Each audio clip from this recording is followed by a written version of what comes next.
ตอนสัก5-6 ขวบอะหลังบ้านมันเป็นบ้านคนจีนแล้วแบบแถวพันนกอะเนาะมันเป็นลาดไปเป็นพื้นไม้แล้วเราถือส้มมันกิ้งเราบอกว่าหยุดเดินไปดูมันหยุดอะไรหยุดส้มหยุด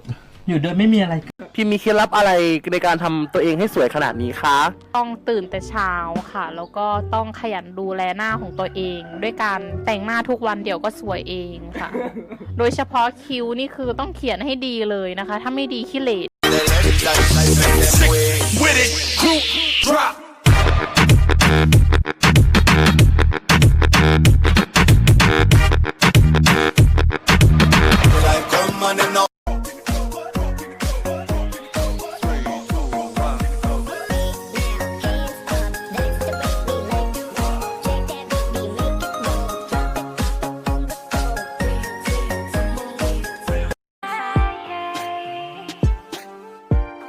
สัญญากับเธอคนนี้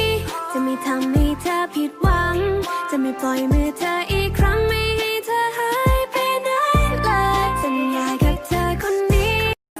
มักมาหลักมีคนเดียวบอกคือไพ่เป็นแบบนี้มีแค่น้องเลยได้มีแต่ความจริงใจให้อายคนเดียวเท่านั้นมักมาหลักเธอตึกตาต้องใจมักน้องแน่มาตลอดที่ฉันเจ้าชู้เพราะอยากเจอเนื้อคู่เร็วๆอยู่คนเดียวแล้วมันก็เฟลอยากมีคนอยู่ข้างๆนิสัยเจ้าชู้อาจจะดูความตาไปบ้างหน้ามันใสแค่ไหนก็ช่างแต่ก็อยากให้เข้าใจ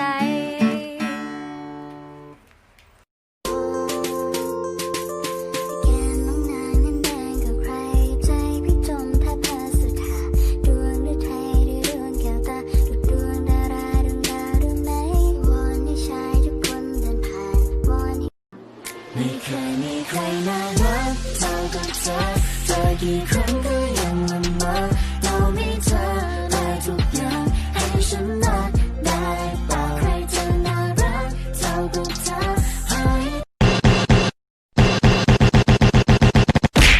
แม่ขอเงินแม่สิไปโรงเรียน15 บาทพ่อบออดตายแล้ว15 บาท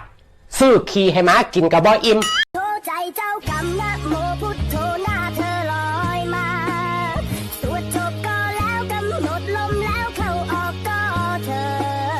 ผ่านร้านก๋วยเตี๋ยวที่เดิมปากซอยยิ่งคิดถึงเธออะไรก็ว่าผมเด็กอ่ะงั้นพี่มาฟังเพลงนี้นะจะได้เข้าใจผมอ่ะเด็กก็รักเป็นไหมพี่เดียวเด็กคนนี้มันก็โตแล้วปะอยากจะบอกเอาไว้แหละก็จำSongs with all our childhood friends and it went like this and it went like this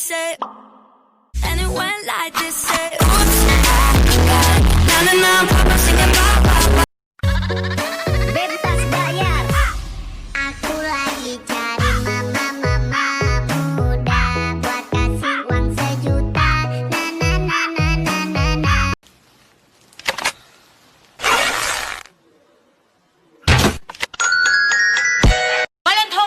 อะไรฮะมันเป็นของฝรั่งเขานี่เมืองไทยนี่คนไทย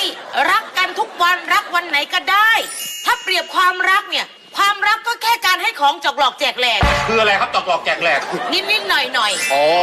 ลูกหลานควรหยุดแผลหรือเอาเวลาไปจ่อยหมอนะว้ายไม่ได้เหรองั้นพวกเราควรหยุดจักแล้วก็กลับไปพักก่อนนะเพราะไม่ลืมไม่แค่ลืมมึงพูดอะไรพูดแล้วชิบหายมันเลยไปแต่มันก็ไม่แค่เล่น take it out yeah talking shit all day and you always doing nothing but comes in ว่ากับมึงดูOn the mix, Mr. Rave and Mr. Rap are Club Thai on the mix.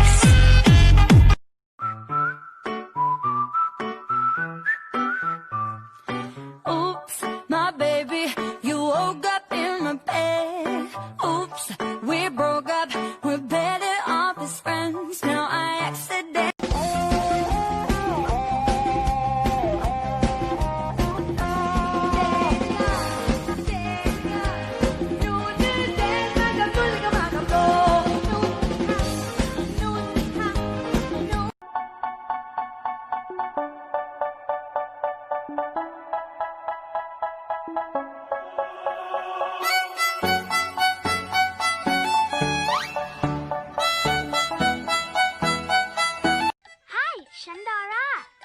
จ้า